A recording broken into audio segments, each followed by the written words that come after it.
Assalamualaikum warahmatullahi wabarakatuh. Sahabat Mutiara yang dirahmati Allah, di awal langkah yang utama marilah kita mengucapkan, segala puji bagi Allah Tuhan semesta alam. Kepadanya kami memohon pertolongan dalam urusan dunia dan agama. Dan semoga rahmat serta kesejahteraan dilimpahkan kepada Nabi paling mulia, serta kepada para keluarga dan semua sahabatnya. Dalam kesempatan yang berharga ini, izinkanlah saya untuk memposting ceramah dari Tuan Guru kita. Semoga banyak ilmu yang bermanfaat dalam tausiah beliau. Dan semua nasihat beliau dapat kita aplikasikan dalam kehidupan kita sehari-hari. Mari kita simak bersama. Terima kasih. Bismillahirrahmanirrahim. Assalamualaikum warahmatullahi wabarakatuh.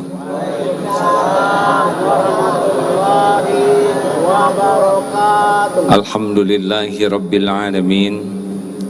Alladzi khalaqal mauta wal hayata liyabluwakum ayyukum ahsanu amala wa huwal azizul ghafur.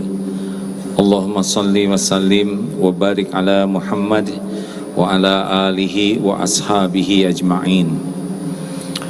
Ya Allah, catatkan yang hadir ini menjadi hamba yang Engkau ridhoi, yang menyimak menjadi hamba yang Engkau berkahi.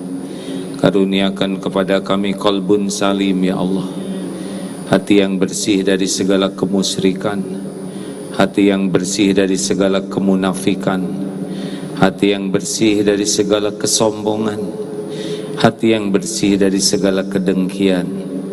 Karuniakan kepada kami akhlakul karimah. Allahumma hdina li ahsanil akhlaq, la yahdi li ahsaniha illa anta.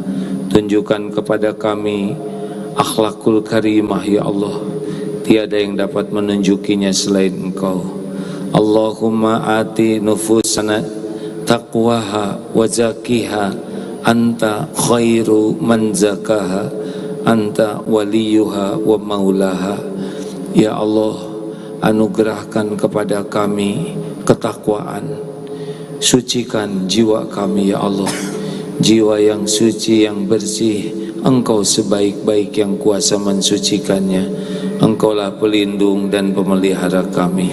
Taqabbal minna ya karim, innaka samiul alim. Amin ya rabbal alamin.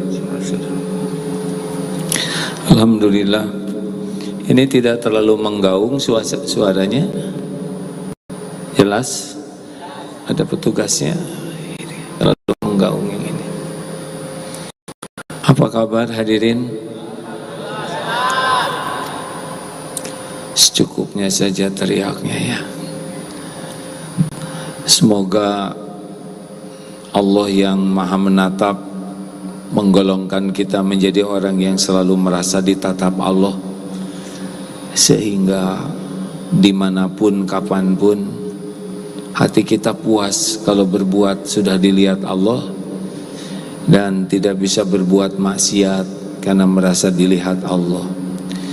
Semoga Allah menggolongkan kita termasuk orang yang selalu merasa didengar oleh Allah, sehingga kalau bicara tidak sibuk menata kata kalimat agar orang terpesona, tapi setiap bicara sibuk ditata supaya Allah ridho.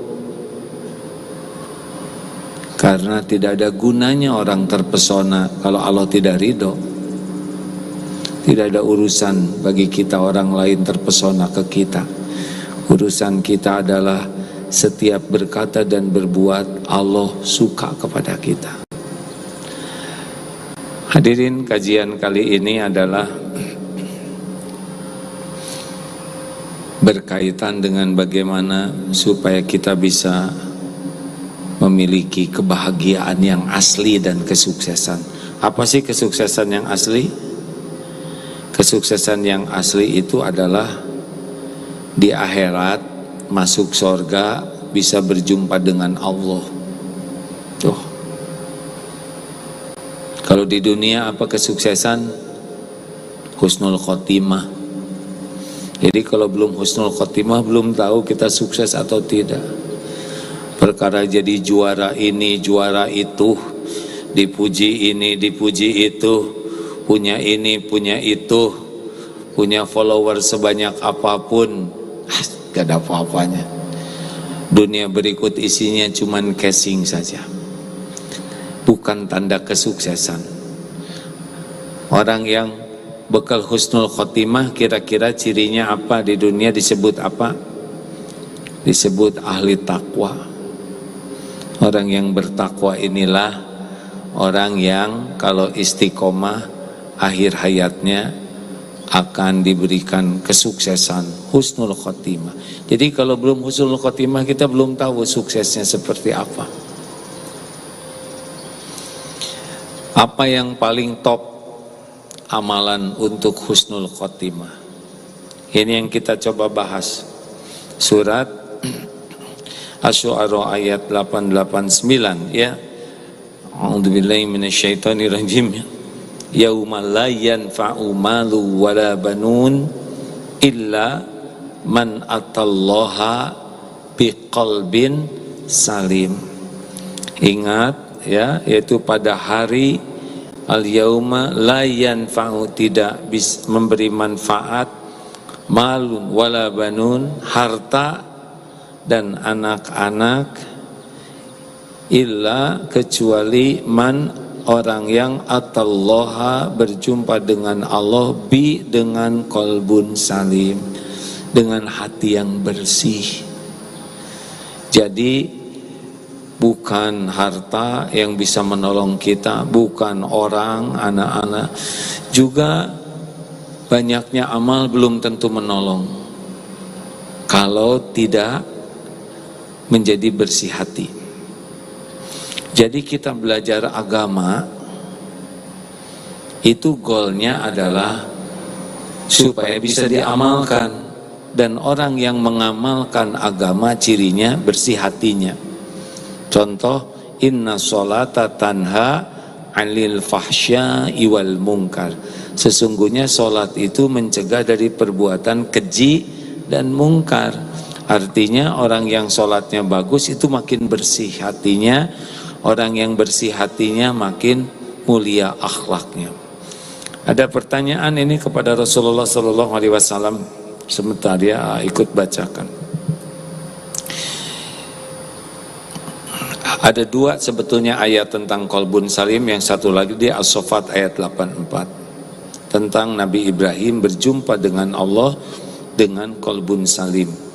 Lalu apa yang bertanya kepada Rasul? Diriwayatkan dari Abdullah bin Amr bin As, beliau berkata, Rasulullah SAW pernah ditanya, siapakah orang yang paling utama? Beliau menjawab, setiap orang yang bersih hatinya dan benar ucapannya. Lalu para sahabat juga berkata, orang yang benar ucapannya telah kami pahami maksudnya. Apakah yang dimaksud dengan orang yang bersih hatinya, orang yang qalbun salim? Rasulullah menjawab, dia adalah orang yang bertakwa, yang takut kepada Allah, yang suci hatinya, tidak ada kedosa dan kedurhakaan di dalamnya, serta tidak ada ghil, tidak ada hasud, dendam dan hasud. Ini dua yang akan kita coba dalam kesempatan ini ya. Yang pertama, bagaimana supaya hati ini lebih mudah bersihnya ikhtiarnya. Yang pertama, kita harus tahu bahwa yang bisa membersihkan hati adalah Allah. Jadi sesudah kita bertekad ingin punya hati bersih. Kalau hati bersih, amal sekecil apapun diterima. Nanti saya sebutkan hadis riwayat Imam Ahmad ya. Atau sebelumnya begini. Innallaha la yanzuru ila suwarikum wa amwalikum walakin yanzuru ila qulubikum wa a'malikum. Sesungguhnya Allah tidak melihat rupa dan hartamu, tapi Allah melihat hati dan amalmu. Makanya intinya hati dulu, baru amal. Semua amalan utama itu di hati. Contoh, iman, dari hati dulu. Ikhlas, hati. Sabar, hati. Syukur, hati ridho, hati roja, harap ke Allah, hati khauf, takut, hati, benar? Hub, cinta, hati. Dari hati dulu, baru jadi amal. Jadi tidak bisa orang menjadi baik amalnya kalau hatinya tidak baik, tidak bisa. Yang asli ya. Kenapa? Ada hadis Rasulullah Sallallahu Alaihi Wasallam, ala inna fil jasad mudghah, idza solahat solahal jasadu kullu, wa idza fasadat fasadal jasadu kullu, ala wahya al qalb. Ketahuilah dalam jasad ini ada segumpal daging, kalau dia baik, baik seluruhnya, kalau dia jelek, jelek seluruhnya. Itulah yang dinamakan qalbu. Jadi dakwah Rasulullah yang paling utama itu sebetulnya bukan ke fisik, tapi dakwah Rasulullah adalah ke hati, supaya hatinya baik. Kalau orang hatinya baik, sudah yang lain ikut baik, karena hati itu rajanya. Sederhana, kita hati gembira ikut semuanya ya. Hati sedih keluar air mata, hati marah ini memukul, yang lain ikut. Hati jatuh cinta, jadi sering sedekah, kurang ikhlas. Sayangnya orang sedikit belajar tentang hati. Apakah nambah ilmu pasti bersih hati? Belum tentu. Ada yang nambah ilmu agama, nambah ujub. Merasa paling soleh, merasa paling solehah, merasa paling ahli surga. Tuh. Tambah ibadah, apakah langsung bersih hati? Tidak. Ada yang makin kuat ibadahnya, makin sombong, makin iri, makin dengki. Kenapa? Karena dalam sholatnya juga hanya sibuk gerakan badan, tapi hatinya lupa. Berapa banyak kita belajar sholat, melakukan sholat, badan dan lisan, hati belum tentu ingat ke Allah. Benar atau benar? Jadi kita terlalu fokus ke casing, belum fokus ke hati. Ada yang nanya, kenapa kok banyak ilmu agama, tapi sulit berakhlak sesuai dengan ilmunya? Yang pertama dan utama adalah niat belajar agamanya. Nanti akan dibahas ya, kenapa kok belajar agama tidak langsung berubah akhlaknya. Bahkan mesantren 10 tahun, bahkan sarjana agama, bahkan disebut ustadz, kiai, syekh, habib. Tapi mengapa kok terjadi jauh sekali antara ilmu dengan kelakuan? Ini masalah hati, hadirin. Berarti ilmunya tidak bisa membuat hatinya bersih.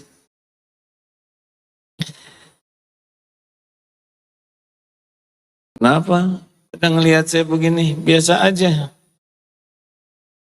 Ada sebuah hadis Rasulullah Sallallahu Alaihi Wasallam dari Anas bin Malik. Hadis ini masyhur sekali. Ini bagi teman-teman, bagi jamaah yang merasa ilmunya belum banyak, kemudian ibadahnya belum hebat. Hadis ini sangat bagus sekali untuk kita renungkan. Karena saya juga sangat serius dengan hadis ini ya. Suatu ketika kami duduk bersama Rasulullah Sallallahu Alaihi Wasallam. Beliau berkata, akan lewat di hadapan kalian saat ini seorang calon penghuni surga. Ini masih hidup, persislah seperti begini misalkan. Kalau ada Rasulullah kemudian beliau bersabda akan masuk calon penghuni surga. Pasti kita kaget semuanya ya. Lihat, datanglah masuk seorang pemuda Ansor dalam keadaan jengkotnya masih menetes sisa-sisa air wudhu dan di tangan kirinya menenteng terompah sendal. Pada keesokan harinya Rasulullah bersabda lagi yang persis sebagaimana sabdanya kemarin, dan lewatlah pemuda tersebut dalam keadaan persis dengan keadaan kemarin.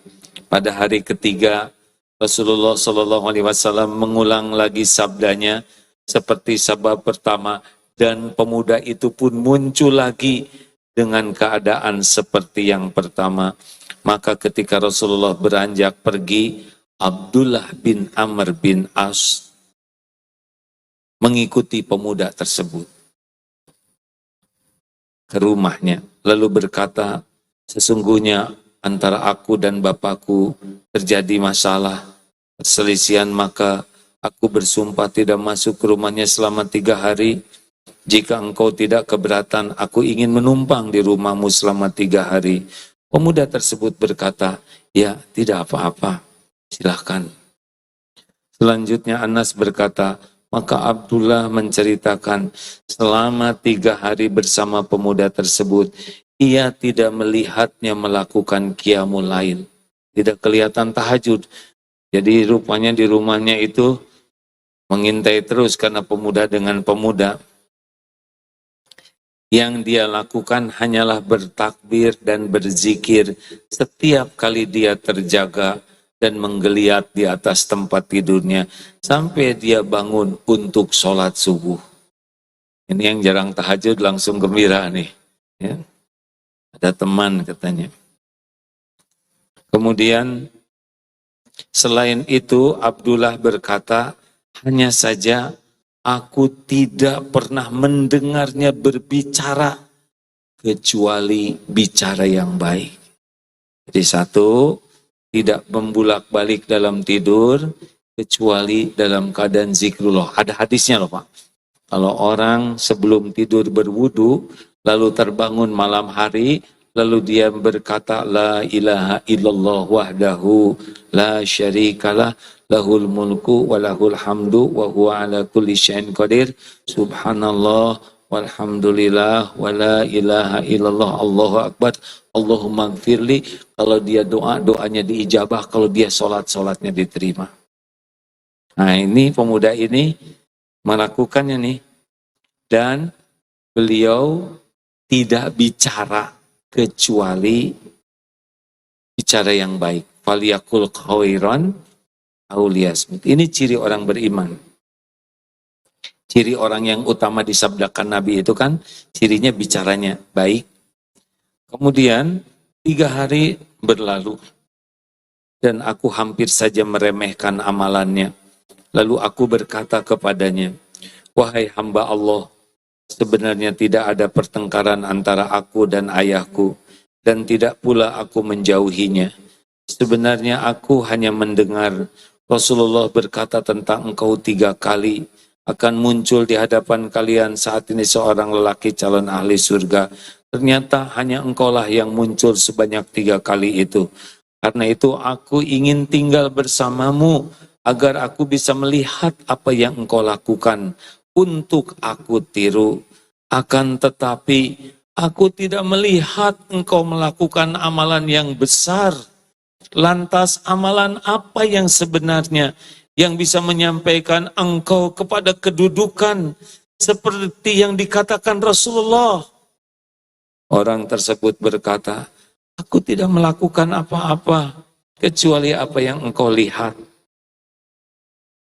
Maka ketika aku berpaling pergi, ia memanggilku dan berkata, sebenarnya aku memang tidak melakukan apa-apa selain yang engkau lihat. Hanya saja selama ini tidak pernah merasa di hatiku dongkol, dendam kepada seorang pun dari kaum muslimin, serta tidak menyimpan rasa hasud, dengki terhadap seorang pun terhadap kebaikan yang Allah berikan kepadanya. Maka Abdullah bin Amr bin As berkata, inilah amalan yang membuatmu sampai pada derajat tinggi, dan inilah yang tidak mampu kami lakukan. Apa? Melongo hadirin. Dua-duanya nggak ada ya. Tahajudnya tidak ada, dengkinya jalan. Di kesempatan ini 2 saja yang kita coba membersihkan hati. Yang pertama adalah bagaimana bersih dari kemusyrikan dulu. Karena kalau musyriknya sudah diperbaiki, itu munafik akan lebih mudah diatasi. Kalau tauhidnya sudah bagus, maka musyrik kan dosanya tuh namanya shimuntaki'u cidun. Apa? Ayo dong diulangi hadirin. Shimuntaki'u cidun. Apa artinya? Syirik, munafik, simuntak, takabur, simuntaki'u ujub, cidun, cinta dunia. Ini sebetulnya hanya dibuat saja. Tapi penyakit-penyakit itu sumbernya adalah tauhidnya kurang bagus. Apa yang harus kita lakukan? Yang pertama, doa kepada Allah. Allahumma inna na'udzubika min an nusyrika bika syai'an na'lamu wa nastaghfiruka lima la na'lamu. Kan dibaca ini tiap pada subuh. Ya Allah, kami berlindung kepadamu dari menyekutukan Engkau dengan apa-apa yang kami tahu, dan kami mohon ampun padamu dari apa-apa yang kami tidak tahu. Ya Allah, saya berlindung kepadamu dari kemusyrikan dengan apa yang kami tahu, dan mohon ampun dari apa yang kami tidak tahu. Bahasa Indonesianya begitu. Suka berdoa begitu enggak? Belum. Satu lagi doanya, Allahumma ati nafsi taqwaha wa zakiha. Ya Allah, anugerahkan kepadaku jiwa yang takwa, yang takut ke Allah, wa zakiha, dan sucikan jiwa ini. Anta khairu man zakaha. Engkaulah sebaik-baik yang kuasa mensucikannya. Engkau waliyuha wa maulaha. Engkaulah pelindung, pemelihara jiwa kami ini. Harus doa, hadirin. Harus doa. Karena tidak ada yang membulak-balik hati selain Allah. Anta khairu man zakaha. Engkaulah sebaik-baik yang bisa mensucikan jiwa ini. Harus doa. Orang yang tidak doa, nggak mungkin kita bersih hati, kecuali Allah yang membersihkannya. Allahumma inni as'aluka qalban salima. Ya Allah, hamba mohon kepadamu qalbun salim. Bisa? Setuju? Tidak boleh tidak setuju. Minta.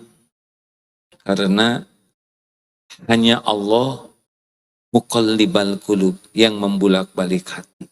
Hanya Allah, anta khairu man zakaha, sebaik-baik yang bisa mensucikan ini. Anta waliyuha wa maulaha. Allah yang kuasa memelihara, menjaga hati kita ini. Pertanyaan pertama, seberapa hebat kita ingin punya hati bersih?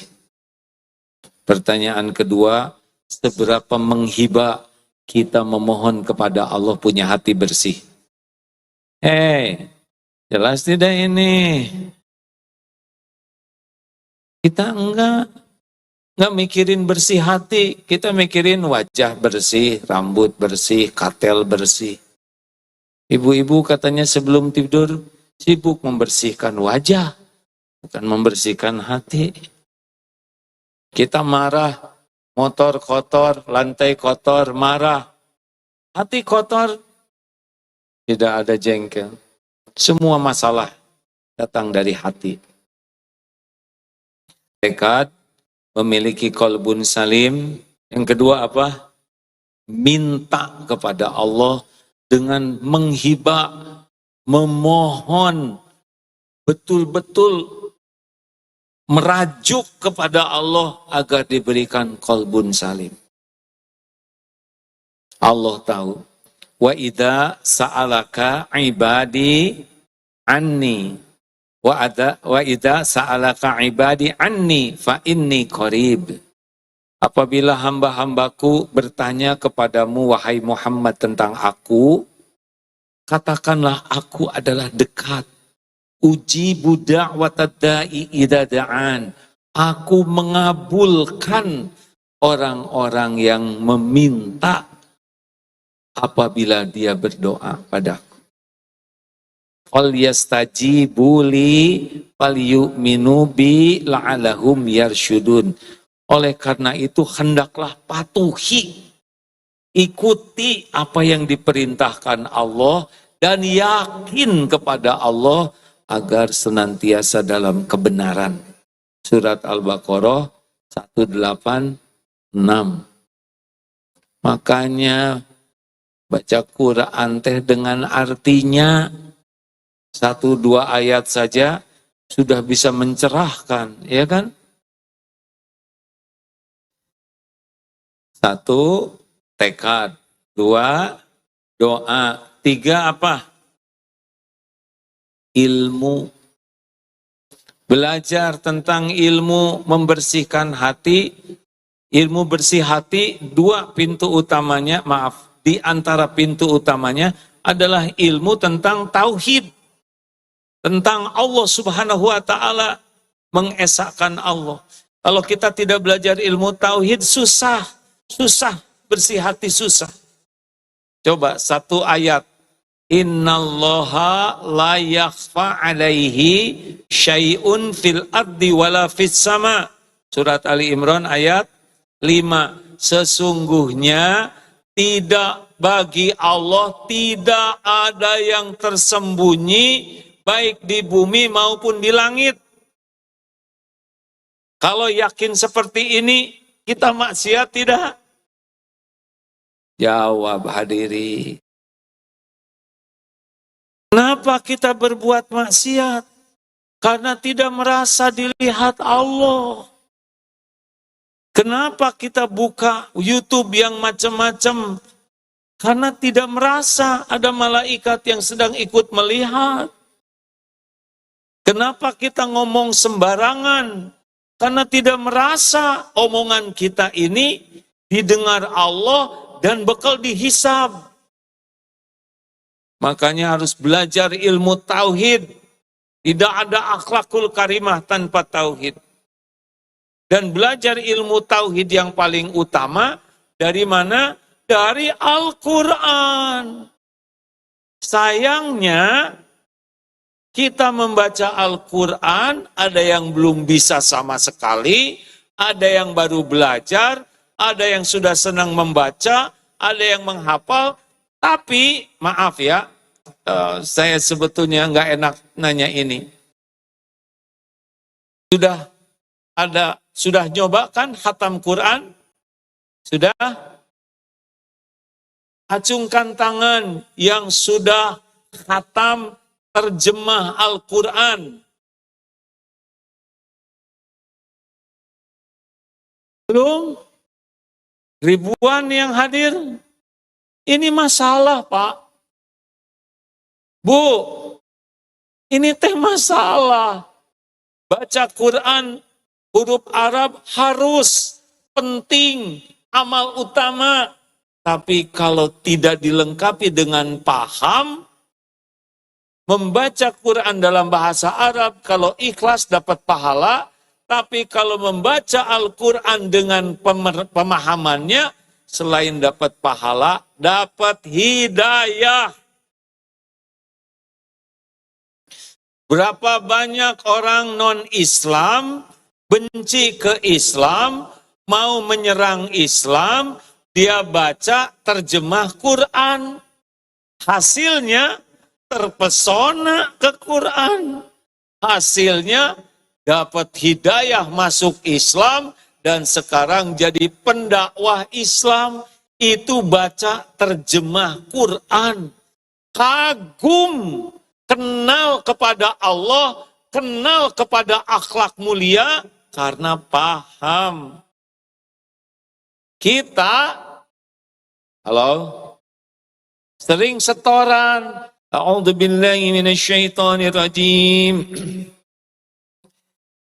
Ciri orang takwa sebutan alladzina yunfikuna fis sarra'i wad dharra'i wal kadhiminal ghaidha wal kadhiminal ghaidha wal 'afina 'anil nas wallahu yuhibbul muhsinin. Bagaimana Ustaz? Oh, Ibu sudah hafal ayat 134 ini. Terima kasih. Kalian gimana anak-anak? Udah Ibu bilang kalau Ibu lagi ngaji, diam. Tahu nggak artinya barusan? Ciri orang takwa bisa nahan amarah.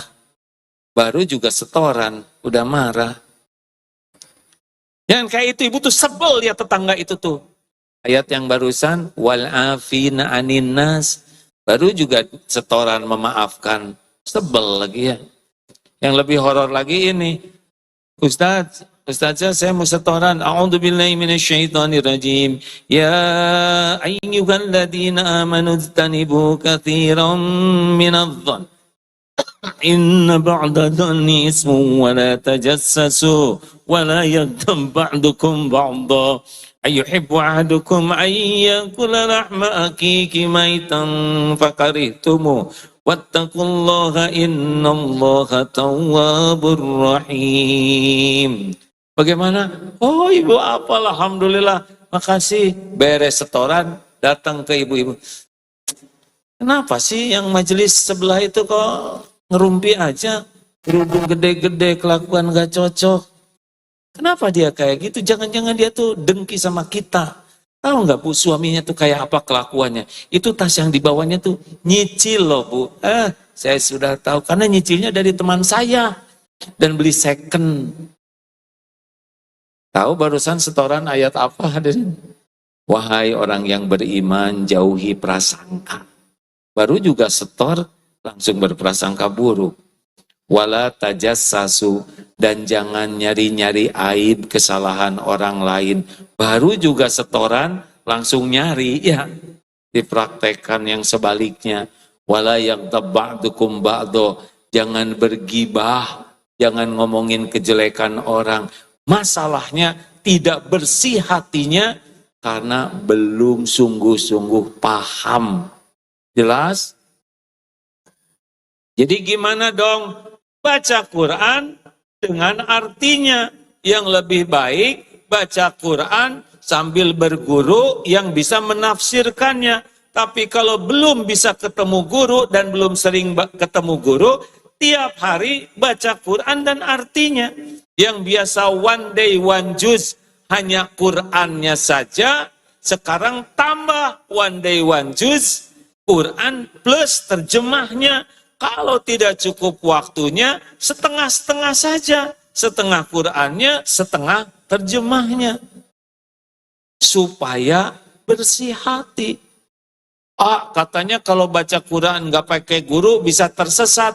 Bisa tersesat kalau niatnya salah. Ingat janji Allah surat Al-Ankabut ayat 69. Walladzina jahadu fina lanahdiyannahum subulana, dan orang-orang yang bersungguh-sungguh mencari keridhaan Allah, walladzina jahadu fina lanahdiyannahum subulana, maka Allah benar-benar menunjukkan jalan-jalannya. Jadi yang menyebabkan orang suka tersesat dengan Al-Quran, salah niatnya. Apa niat yang salah? Niat ingin kelihatan pintar, niat ingin berdebat, niat untuk memuaskan nafsu. Dia punya keinginan cari ayat Quran supaya cocok nih. Nafsunya bisa terrealisasi. Niat untuk menjatuhkan orang, niat untuk dikagumi sebagai orang yang hafal Quran, niat untuk dipuji orang. Kalau niatnya bukan nyari keridhaan Allah, enggak dapat itu cahaya Al-Quran. Karena niat adalah alamat. Salah niat, salah alamat. Jadi Allah tahu nih kita semua. Keadaan kita, keuangan kita, keterbatasan kita nyari ilmu. Allah tahu intelektual kita, hati kita. Tapi kalau kita diketahui Allah ingin dekat dengan Allah, Allah akan ngasih jalannya hadirin. Maaf ya, ini pertemuan ini siapa yang ngatur? Allah. Ini yang datang ke sini, Allah tahu isi hati. Tapi aslinya saya nggak pengen ke sini cuman iseng aja. Lagi istirahat, tetap Allah yang ngatur. Mungkin doa istrinya, ya Allah suami saya teh keras hatinya. Istirahat aja ke sini, dapat ilmu. Karena tidak ada yang kebetulan dalam hidup ini. Oleh karena itu, kalau ingin bersih hati, baca Quran dengan artinya. Simak tausiah dari orang yang paham Quran dengan artinya. Ya, jelas Bu? Bu, kalau ingin hati tenang bagaimana caranya? Lihat di Quran. Ala bidzikrillah tatma'innul qulub. Camkan, hanya dengan zikrullah hatimu akan tentram. Gampang tentram tuh. Ingin bahagia bagaimana kuncinya?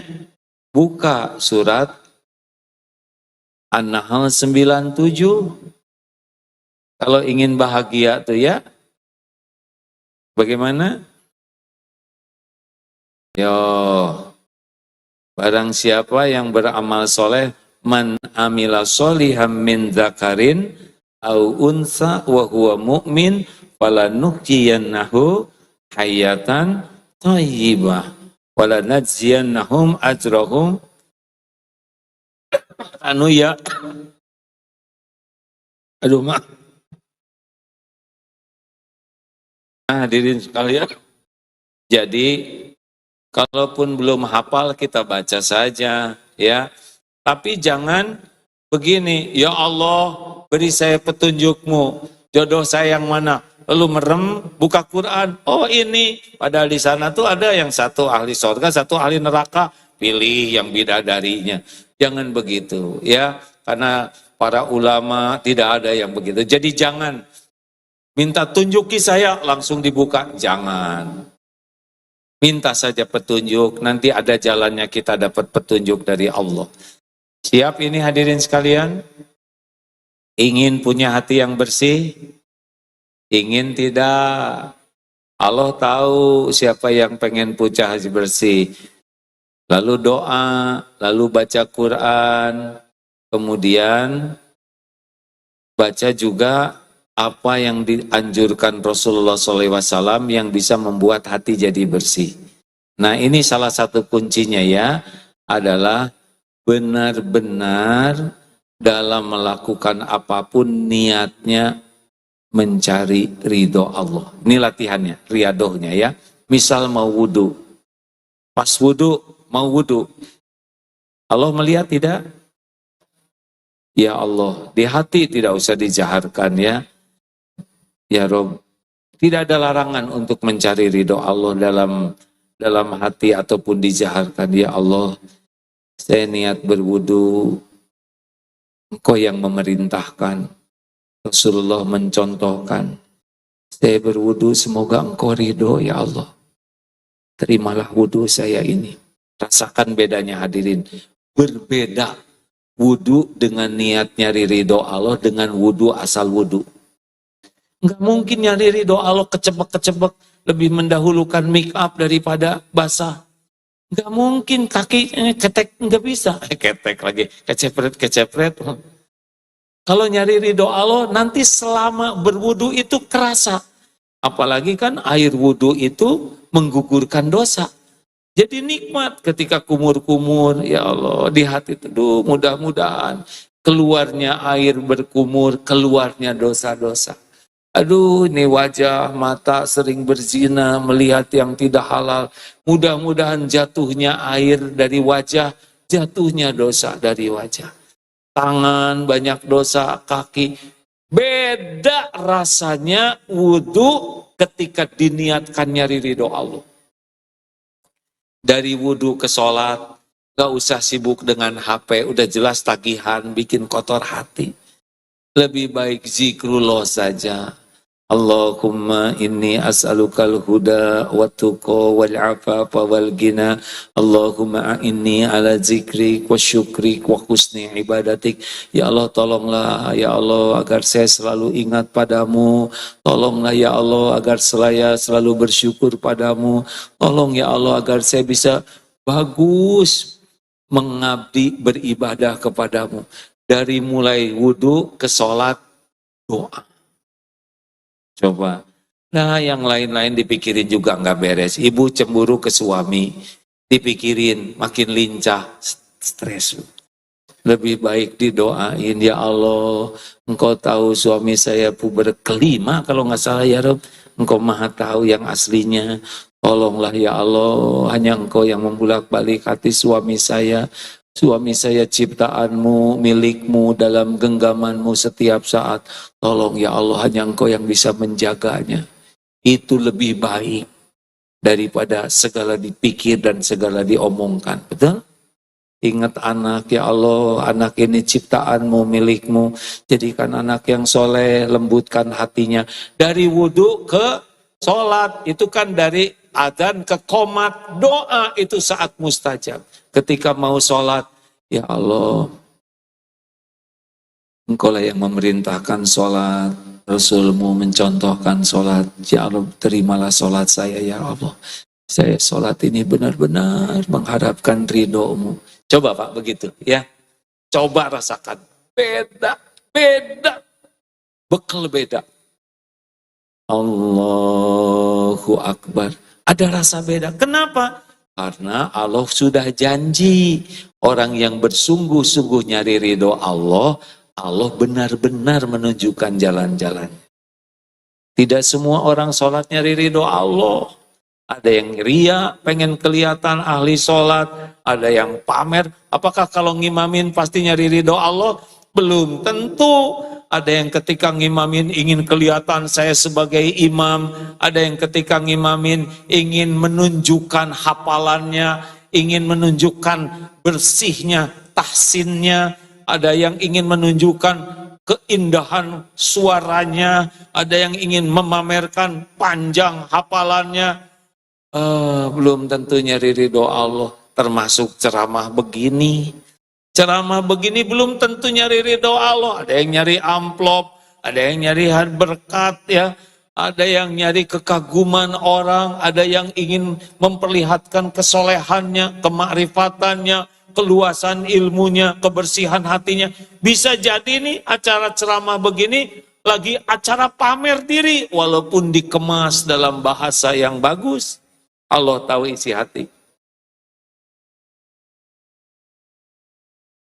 Halo? Mikir apa?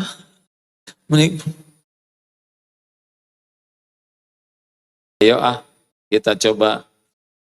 Ini mau bicara ke sini, harus dipastikan ya Allah. Hanya Engkau lah yang hamba tuju. Karena saya sebagai penceramah gak bisa apa-apa. Gak bisa mengubah hati siapapun yang ada di sini. Boro-boro ngerubah orang lain, ngerubah diri aja nggak bisa. Tidak bisa memberikan pemahaman. Gimana masukin ke otak saya aja sedikit pahamnya, betul tidak? Tidak bisa ngebulak-balik hati, nggak bisa. Yang bisa saya lakukan ya tadi itu, cuma minta tolong ke Allah supaya bisa niatnya benar, bicaranya benar. Kemudian saya juga bisa mengamalkan. Jangan cuma bisa ngomong, ya cuma bisa itu. Selebihnya Allah yang ngebulak-balik hati. Kan ada yang nanya, kenapa hadis itu tidak oleh pakai bahasa Arab semuanya?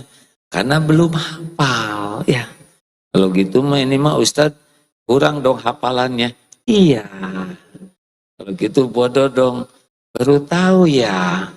Ya disebut Ustadz bodoh kan bukan penghinaan, itu kan fakta ya. Kita sakit hati karena ingin disebut Ustadz pinter. Kalau kita sadar kita bodoh disebut bodoh berarti nggak ada masalah. Hanya nggak perlu nyebut bodoh ke orang lain ya. Bisa jadi dosa. Walaupun benar nggak perlu disebutin. Ini sedikit aja ya. Suatu saat Takdir di Amerika diundang ceramah begini, tapi di ruangan yang lebih kecil. Ada ibu-ibu di depan tuh perhatikan gini. Siapa yang mau nanya? Acung, Ustadz. Ya. Saya kira Agim tuh orangnya tinggi, besar. Ternyata kecil, hitam. Ini memang fakta. Cuma nggak perlu ngomong begitu. Seumur-umur tablik baru ada tuh yang terus terang, yang nggak perlu begitu. Tapi ya ada dalilnya di Al-Quran. Surat apa tuh Ustaz? Wa idza khatabahumul jahiluna qalu salama. Al-Furqan ayat 6.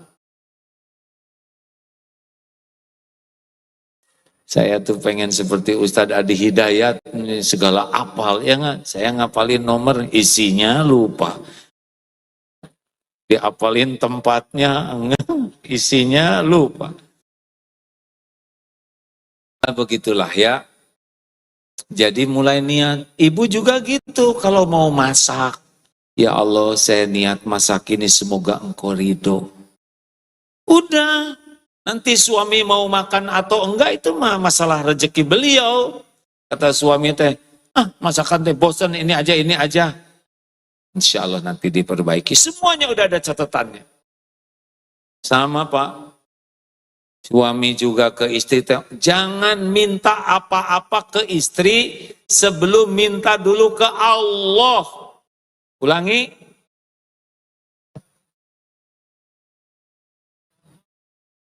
Ke Allah dulu, istri bapak, ciptaan, milik, yang ngebulak-balik hatinya, sakit hati, Pak. Kalau bapak minta ke istri, tapi nggak minta dulu ke Allah.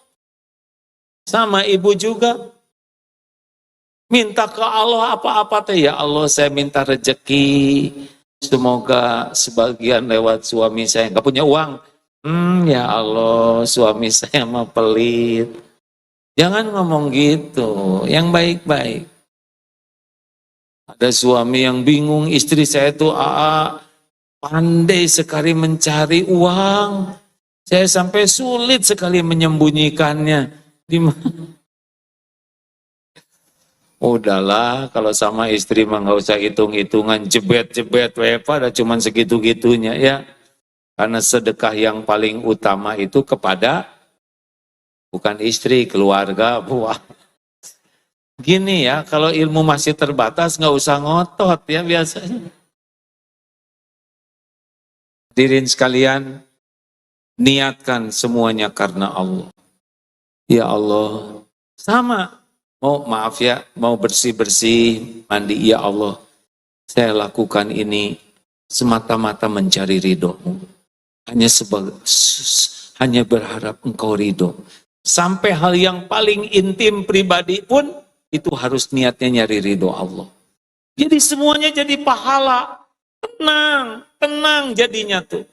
Kalau Allah Maha tahu segala-galanya dan tahu bahwa kita melakukan hanya ingin diridhoi oleh Allah, Allah akan menuntun kita mendapatkan tambahan kebaikan dari amal-amal kita. Tolong garis bawahi ini ya. Kalau kita benar-benar nyari ridho Allah, kita dimudahkan untuk berbuat lebih baik, lebih banyak lagi. Kalau sholat udah nyari ridho Allah, sholatnya dibikin enak, habis sholat jadi pengen zikir, habis zikir pengen doa, terus ditambah oleh Allah. Nanti belum tahu ilmunya, tiba-tiba duduk di sebelah kita, ini kalau habis maghrib, sebelum bergerak, bagusnya, La ilaha illallah, wahdahu la syarikalah, lahul mulku wa lahul hamdu, wa huwa ala kulli syai'in qadir. 10 kali. Kenapa kita duduk dengan beliau? Allah yang ngatur. Jadi kalau kita ikhlas melakukan apapun, ya Allah hanya karena Engkau, hanya mencari ridho-Mu, udah nggak capek hidup ini. Nggak ada terluka hati karena tidak dikasih, tidak dihargai, tidak dibalas budi. Udah selesai itu, udah nggak ada lagi di hati kita. Kita kan menderita karena ngarep-ngarep ke makhluk. Betul? Kita kan jadi tegang hati kita tuh karena ngarep-ngarep kepada selain Allah.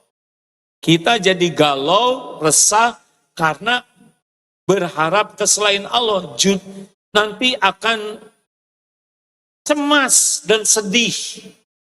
Kalau ngarap-ngarap kepada selain Allah tuh cemas dan sedih. Dan huzn. Ini serius, Pak.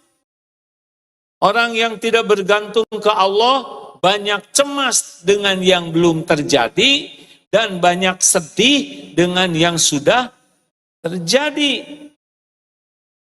Makanya kalau kita yakin ke Allah tentang pemilu, pilpres, tegang jangan Jawab hadirin. stres jangan. Mau ngapain stres? Pertama, saudara bukan capresnya. Yang kedua, kita belum tentu hidup. 2024, ada yang bulan Januari kan meninggal 2024, coba yang mana? Dan yang menjamin kita tuh bukan presiden. Yang menjamin kita adalah Allah. Mau siapapun presidennya, yang menjamin rizki, kebahagiaan, kemuliaan, pahala, keselamatan, Allah semata. Hasbunallah wa ni'mal wakil, ni'mal maula wa ni'man nasir. Gimana dong? Ya ladang amal saja. Tinggal saudara pelajari dari ketiga capres ini, mana kira-kira yang paling takut ke Allah? Takwa tuh takut, ya. Mana kira-kira yang paling mengenal Allah, yang ada imannya, yang paling patuh ke Allah, yang paling berkemampuan memimpin, kan patuh juga kalau dia tidak mampu, sahabat Nabi juga ada yang tidak dikasih jabatan. Udah gitu istiqoroh. Udah gitu nanti pada waktunya tinggal datang. Bismillahirrahmanirrahim. Ya Allah ampuni jikalau saya salah pilih. Saya niatkan nyoblos ini mah jadi amal soleh. Karena sebetulnya mah karena memang takdirnya kita jadi orang Indonesia ya. Begini syariatnya. Cos. Ya nggak usah ditiru begininya. Udah gitu selesai. Belum tentu yang kita joblos jadi. Karena yang menentukan jabatan itu adalah Allah, bukan hasil pilpres. Nanti kalau yang ditentukan jadi, nanti jadi pada nyoblos. Karena jabatan itu bukan tanda kesuksesan. Bukan tanda kemuliaan.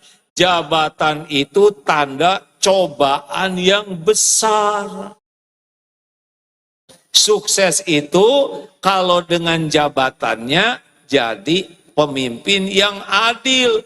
Jadi pemimpin takwa yang ngajak orang bertakwa barulah sukses. Namanya tu'til mulka man tasya wa tanzi'ul mulka mimman tasya wa tu'izzu man tasya wa tudhillu man tasya biyadikal khair innaka ala kulli syai'in qadir. Ali Imran ayat 26.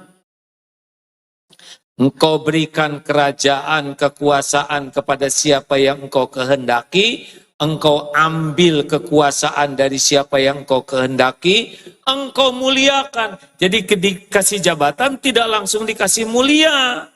Kecuali kalau menggunakan jabatannya dengan benar, baru dimuliakan. Kalau tidak benar, dihinakan. Semua yang punya jabatan, Allah yang menentukan. Bukan tanda sukses, tapi tanda cobaan. Berat loh hadirin. Karena memimpin hampir juta. Jadi apa dong yang kita lakukan? Doakan para pemimpin yang kepilih. Siapapun nanti. Jangan doa jelek. Walaupun bukan yang kepilih yang disukainya. Tetap doa. Supaya jadi pemimpin yang adil. Siapa tahu dengan doa kita bisa memimpin dengan baik. Enak kan begitu, ha? Halo? Nggak usah pakai sebel-sebelan. Nggak usah pakai dengki-dengkian. Gimana caranya ya? Urusan pemilu ini pakai tauhid. Lebih enak meren ya. Kampanye juga nggak usah terlalu semangat. Nanti ibu jatuh dari truk yang dibela dapat kursi dewan, ibu dapat kursi roda. Sudah habis belum waktunya? Nah, ayo sekarang mah jangan melakukan apapun kecuali niat. Ngantar anak sekolah, ya Allah saya berniat ngantar anak titipan. Ngebangunkan anak ibadah, ngebangunkan anak supaya sholat. Niatnya apa? Ibadah. Sampai kapan dong saya ngedidik anak supaya jadi baik? Seumur hidup. Karena ngebantu anak jadi soleh itu adalah ibadah. Minjemin uang, niatkan jadi ibadah, bukan ngerenten. Niat nolong orang, memenuhi undangan, niatkan ibadah. Traktir orang, niatkan ibadah. Kita nggak mikirin terima kasih, nggak mikirkan balas budi, nggak mikirkan kepentingan satu, ya Allah saya lakukan ini, semoga engkau ridho, ya Allah, wahai yang maha melihat, yang maha dekat. Selesai. Itu kalau ingin bersih hati. Selama ini kurang bersih hati kita, pengen dipuji, pengen dikagumi, pengen dihormati, pengen dibalas budi. Ini yang bikin amal kita enggak jadi kebaikan. Setuju? Bu, ibu, kalau ibu dandan di depan suami, niatnya apa?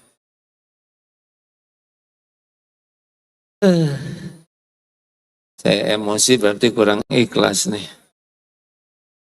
Niatnya mah amal soleh, disebut kesemak oleh suami ya nggak apa-apa. Orang yang ikhlas mah nggak ribuh lagi, nggak ada lagi yang membuat dia goyang dalam hidup. Kak, lempeng aja, dipuji tidak dipuji, dicaci, oh semua enggak saja. Orang kurang ikhlas dipuji semangat, tidak dipuji tidak semangat, dicaci patah semangat. Oh itu mah dunia derita, kita mah nggak ada masalah. Udah kerja bagus-bagus malah di PHK, Allah mau ngasih kerjaan yang lebih baik. Enak, orang yang nyari ridho Allah mah nggak ribet hidupnya tuh. Orang yang nyari pujian, penilaian, pemberian, termasuk cinta. Nggak usah Pak, sibuk berakting supaya dicintai istri, dicintai anak. Ibu juga nggak usah centil, pengen dicintai suami, nggak bisa ngebulak balik hati. Udahlah lakukan aja yang terbaik lillahi ta'ala, sesudah itu terserah Allah. Suami mau cinta, mau kurang cinta, yang penting mah Allah cinta ke ibu. Yang punya sorga siapa? Jawab. Yang ciptakan kita siapa? Yang ngasih rezeki siapa? Yang bisa mengampuni dosa siapa? Yang bisa menghujamkan sakinah siapa? Yang bisa menjauhkan kita dari bala dan fitnah siapa? Yang bisa ngasih husnul khotimah siapa? Semuanya milik Allah. Enggak ada lagi pemiliknya selain Allah. Kalau bisa seperti itu setiap waktu hadirin, sekecil apapun amal, insya Allah besar di sisi Allah. Karena hanya untuk Allah. 2, oh sudah habis nih. Terima kasih cukup Oh langsung duhur. Oh belum waktunya hadirin. Terima kasih Pak Ruli, tadi sudah mengumumkan sesuatu. Udah ya. Nanti saya tambahkan. Doa qila lil ladzina amanu teh surat apa ya? Ini tolong di doa ini dipasang lagi supaya enggak kena penyakit ghil. Rabbana ighfir lana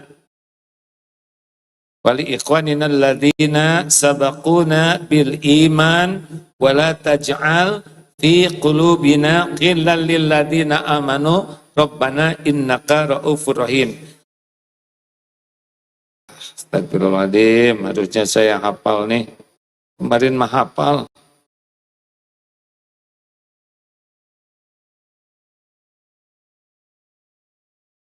Hafalkan Ibu? Ayo udah hafalin saja. Ayo Dek, apa Dek? Ini doa supaya bebas dari penyakit ghil. Ghil itu apa? Rasa tidak suka, sebel, jengkel, dongkol, dan berbuat jadi hasud. Ini nggak boleh ada di hati kita. Surat Al-Hasyr ayat 10. Ya Rabbana ighfir lana wa li ikhwanina alladziina sabaquna bil iman wa la taj'al fi qulubina ghillan. Nah, ini kita nggak boleh punya ini, ya. Udah sekarang mah hati itu nggak boleh ada jengkel, sebel, ada rasa itu, ya. Cuma jangan dibiarkan menjadi hasidin ida hasad. Bu, Pak, ini lagi duduk begini, udah gelar sajadah, tiba-tiba pas ibu mau ke belakang, sajadahnya didudukin orang. Ini saudara kita, benar?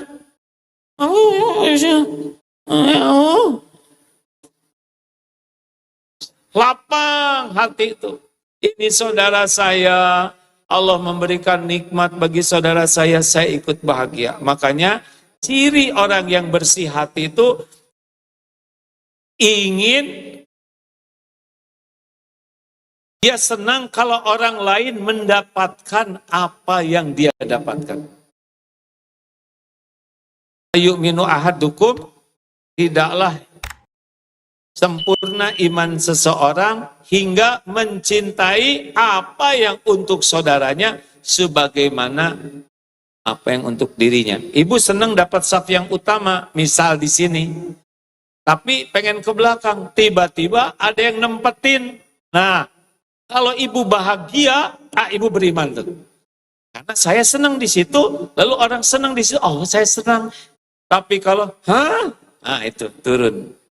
Apalagi ditoker gitu ya. Terus sajadahnya dialungkan ke belakang, jauh itu. Kan pernah dibahas bahwa tingkatan terburuk, tidak senang saudara kita dapat nikmat, dan senang saudara kita dapat musibah. Ini terburuk. Orang Islam terburuk adalah dengki ke saudaranya. Senang lihat orang susah, susah lihat orang senang. Naik sedikit tingkatannya tapi masih jelek. Saya tidak mau saudara saya kena musibah, cuma jangan sukses kita. Pokoknya bangkrut sih jangan, cuma ya jangan laku lah gitu. Naik lagi tapi masih dengki, boleh sukses tapi di bawah saya. Kalau saya ranking 2, ya kamu ranking 5 lah gitu.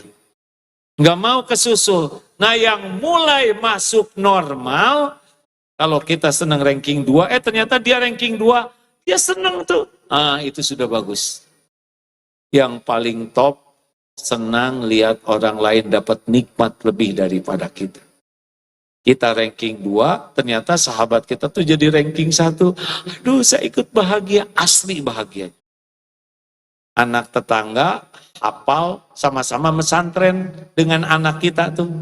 Tiba-tiba anak tetangga tuh hafalannya 5 juz, sedang anak kita baru 3 juz. Itu enak lihat. Nah, itu apa-apaan. Tahu-tahu kesusul, mulai bahagia tuh. Sangat menginginkan anak kita lebih bagus. Ingin siapapun yang dapat nikmat, kita bahagia. Itulah orang yang bersih dari ghil, dari hasud. Bisa dipahami? Saya mungkin belum mahir menjelaskannya, tapi udahlah, jangan sebel, maafkan aja lah. Jangan ikut campur urusan orang, ya. Jangan segala dibaca, artis ini mau nikah sama yang mana aja, udah. Kalau saudara nggak kepilih, udah nggak apa-apa. Dari ribet-ribet ngurusin tas tetangga beli TV apa, udah nggak ada waktu. Semuanya baik di hati kita mah, yang baik-baik aja. Husnuzon, ya. Dikasih WA, udah contreng biru 2, gak dibalas, husnuzon. Tapi di atasnya only ne AA, ya mungkin itu sudah jawab cuma lupa set. Enggak mungkin dia lupa. Dia kuat dia ingatannya. Mungkin udah dikirim tapi salah pencet. Mustahil. Aku mah maneh lah. Janganlah ya. Jangan busukkan hati kita. Makanya kalau lihat-lihat tayangan-tayangan, jangan yang ngotorin hati. Berita banyak. Ini mau film hantu diliatin, atuh jadi tahajudnya nggak jadi. Kan ada tuh Pak yang horor-horor, yang dicermin ada atuh jadi tahajud. Lagi tahajud walam dholin, dicerita itu amin. Jadi dia nggak mau tahajud. Ini apa-apaan, jangan ngotorin hati. Ya, sayang. Jangan serba ingin tahu orang. Kalau ada orang yang ngomong nggak bagus ke kita, ya udah jangan didengar. Jangan suka nanya, dia ngomong apa? Motorin. Terima kasih.